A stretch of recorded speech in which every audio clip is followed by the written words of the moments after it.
আসসালামু আলাইকুম রহমতুল্লাহি ওয়া বারাকাতুহু। আমার প্রিয় শিক্ষার্থী বন্ধুরা, আজকে আপনাদেরকে সুন্দর একটি গল্প শোনাবো ইনশাআল্লাহ। তো গল্পটি শোনার জন্য প্রথমে আমরা এসকেএসএফ স্মার্ট লাইব্রেরিতে প্রবেশ করব। আমরা গুগল পেজে গেলাম, গিয়ে SQSF.org লিখেছি। তো আমাদের সাইটটি চলে আসছে, আলহামদুলিল্লাহ চলে আসছে। তো আমরা লগ ইনে যাচ্ছি, মেম্বার লগ ইনে যাচ্ছি। মেম্বার লগ ইনের কাছে গিয়ে আমরা এখানে আমাদের এক শিক্ষার্থী বন্ধুর আইডি লগ ইন করছি। তার পাসওয়ার্ড এবং ইউজার দিয়ে মোহাম্মদ মাহিবুল আবরার আমাদের একজন প্রিয় শিক্ষার্থী। তো আমরা আজকে আপনাদেরকে একটি গল্প শোনাবো। তো গল্পটি আমরা প্রথমে চলে গেলাম অল ইসলামী শিষ্টাচারিত গল্পের সিরিজ ক্লাস। আমরা এখানে 2021 সাল দিচ্ছি, জেনারেল তারিখে ছাড় দিলাম। তো এই গল্পের সিরিজ ক্লাসের আন্ডারে যত গল্প আছে সব চলে আসছে। তো আজকে আমরা মজলুমের সাহায্যে এগিয়ে যাই, এই গল্পটি আজকে আপনাদেরকে শোনাবো। সুন্দর একটি গল্প আছে, সেই গল্পটি আপনাদেরকে শোনাচ্ছি। বিসমিল্লাহির রহমানির রহিম। এসকেএস দিন সেন্টার স্মার্ট লাইব্রেরি, মজলুমের সাহায্যে এগিয়ে যাই, আজকের এই গল্পের নাম। তো এই গল্পটির ছোটদের আখলাক সিরিজ সপ্তাহ প্রকাশ কর্তৃক প্রকাশিত। সেই ছোটদের আখলাক সিরিজের বই নম্বর 5, গল্প নম্বর 9, আর বইয়ের নাম হলো সহযোগী হই, পৃষ্ঠা নম্বর 11 আছে। আপনারা এই বইটি সংগ্রহ করতে পারবেন। তো আমি গল্পটি পড়ে শোনাচ্ছি, আপনারা শুনবেন ইনশাআল্লাহ। মজলুমের সাহায্যে এগিয়ে যাই। সাইদ ইবনে আমর রাদিয়াল্লাহু তাআলা আনহু ছিলেন হিমস শহরের গভর্নর। তিনি মাঝে মাঝেই অজ্ঞান হয়ে যেতেন। তখন লোকেরা তার সাথে সাক্ষাৎ করতে পারত না, তার কাছে কোনো প্রয়োজনের কথা বলতে পারত না। তাই এই ব্যাপারে লোকেরা তার বিরুদ্ধে খলিফা ওমরের কাছে অভিযোগ করল। সাইদের কাছে এর কারণ জানতে চাইলেন ওমর রাদিয়াল্লাহু তাআলা আনহু। সাইদ বললেন, মক্কায় থাকাকালে আমি একটি বীভৎস ঘটনা দেখেছিলাম।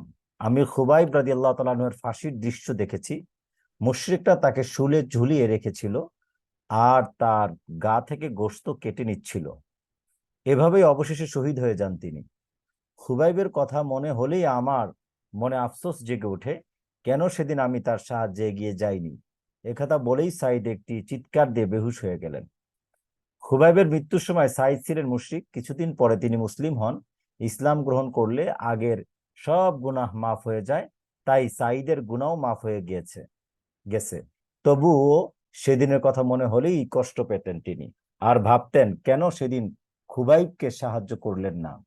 সামর্থ্য থাকার পরেও মজলুম মুসলিমকে সাহায্য না করলে পেতে হবে শাস্তি। নবী করিম সাল্লাল্লাহু আলাইহি সাল্লাম বলেছেন, যে ব্যক্তির সামনে কোনো মুসলিম লাঞ্ছিত হলো অথচ সামর্থ্য থাকার পরেও সে তাকে সাহায্য করলো না, আল্লাহ তাকে কিয়ামতের দিন সমস্ত মানুষের সামনে লাঞ্ছিত করবেন, নাউজুবিল্লাহ। ঘটনাটি হিলিয়াতুল আউলিয়া এর প্রথম খণ্ডের 246 নম্বর পৃষ্ঠায় আছে এবং মুসনাদ আহমদের 15,985 নম্বর হাদিস অনুসারে সাজানো হয়েছে। তো আমরা আজকের এই গল্প থেকে কি শিখতে পেলাম? যে মজলুমের সাহায্য করতে হবে। কেউ যদি কাউকে জুলুম করে তাহলে সেই জুলুমকারীর হাত থেকে মাজলুমকে বাঁচাতে হবে।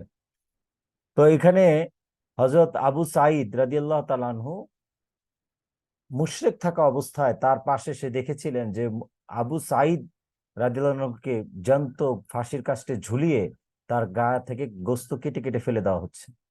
কঠিন এই বিভৎস অবস্থা দেখার কারণে এবং আফসোসের কারণে উনি এই ভয়ঙ্কর বিষয়টি মনে পড়লেই উনি অজ্ঞান হয়ে যেতেন। এবং আমরা নবী করিম সাল্লাল্লাহু আলাইহি ওয়াসাল্লাম বলে দিয়েছেন যে আজকে যদি আমরা মুসলিমের পক্ষে না দাঁড়াই তাহলে কিয়ামতের দিন সমস্ত মানুষের সামনে আমাদেরকে আল্লাহ তাআলা লাঞ্ছিত করবেন। তো আল্লাহ তাআলা আমাদেরকে এই হাদিস থেকে শিক্ষা গ্রহণ করে মজলুমের পাশে এবং জালেমকে জুলুম থেকে বিরত রাখার তৌফিক দান করুন এবং আমাদেরকে বিশ্ব মানব কল্যাণে কাজ করার তৌফিক দান করুন। আমিন। আসসালামু আলাইকুম রহমতুল্লাহ। আশা করি আমাদের প্রিয় শিক্ষার্থী বন্ধুরা তোমরা গল্পটি বুঝতে পেরেছ। তোমরা এই গল্পটি সুন্দর করে পড়বে এবং স্ক্রিনশট দিয়ে তোমার বন্ধুদের কাছে শেয়ার করবে এবং তোমার বাসায় ছোট ভাই বোন এবং অন্যদেরকে তুমি গল্পটি পড়ে শোনাবে এবং এই গল্পটি লিখে আমাদের হোয়াটসঅ্যাপ গ্রুপে পাঠিয়ে দিবে। জি। আসসালামু আলাইকুম রহমতুল্লাহ।